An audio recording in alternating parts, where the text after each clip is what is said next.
Vejam também, deem uma olhadinha nos versículos 24, 25 e 26. Vai falar mais sobre a pessoa que segue nesses erros. O que eles acabam fazendo. Quem segue nesses erros, como aquelas mulherinhas, e se torna alguém inútil, veja o que mais eles acabam fazendo. Olha, é assustador.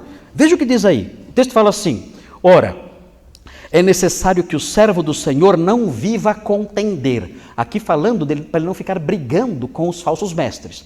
E diz: e sim deve ser brando para com todos, apto para instruir, paciente. Ele deve se aproximar dos falsos mestres e ensiná-los, disciplinando ou ensinando com mansidão os que se opõem. Quem são os que se opõem? Os falsos mestres.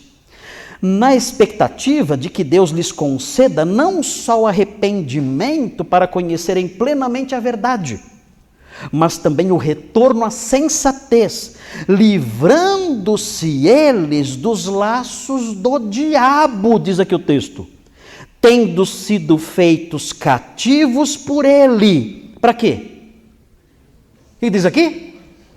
Para cumprirem a sua vontade. Ou seja, o falso mestre ensina doutrinas falsas e quem segue nessa direção, no final das contas, faz a vontade de quem? De quem? Do diabo. Então, o que nós aprendemos aqui é que a pessoa que segue por uma doutrina mentirosa, ela se torna inútil no serviço a Deus, e ela se torna inútil no serviço a Deus porque, entre outras coisas, ela adota práticas reprováveis. Como aquelas mulherinhas, ela começa a seguir novidades e abraçando paixões. Como esses homens aqui, eles começam a fazer a vontade do diabo. Tudo isso por quê? Porque abraçaram mentiras. E essas mentiras geraram sujidades em suas vidas. Então é assustador isso. Agora notem bem, o texto prossegue aqui e fala o seguinte: assim, se alguém a si mesmo se purificar desses erros, essas coisas que nós mencionamos, o que vai acontecer com essa pessoa? 3 coisas aparecem aí. O que vai acontecer? Em primeiro lugar, ela será um vaso para a honra. Ou seja, ela deixará de ser um vaso que gera vergonha na casa. Ela vai ser um vaso de honra, um vaso marcado por dignidade, um vaso usado em ocasiões especiais. E ele agora vai explicar como é esse vaso. Olha como é esse vaso na sequência aí.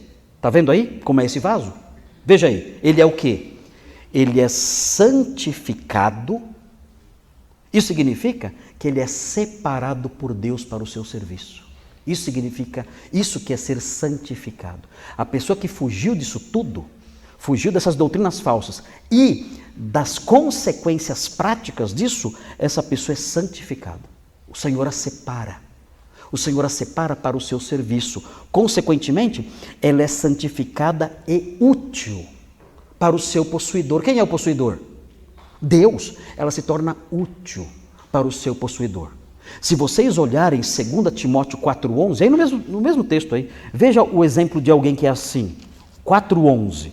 Tem o exemplo de alguém que era assim, no 4,11. Olha o que Paulo fala no 4,11. Fala assim: somente Lucas está comigo. Toma contigo Marcos e traze-o, pois me é útil para o ministério. Marcos era um exemplo disso, João Marcos era um exemplo disso. Ele era útil para o seu possuidor. Por quê? Ele tinha se desviado desses erros. Tinha se desviado desses erros, rejeitado essas mentiras todas, então ele era alguém santificado e alguém útil no ministério de Paulo. E o texto prossegue: além dessa pessoa ser santificada, ser útil para Deus, ela ficará preparada para toda boa obra.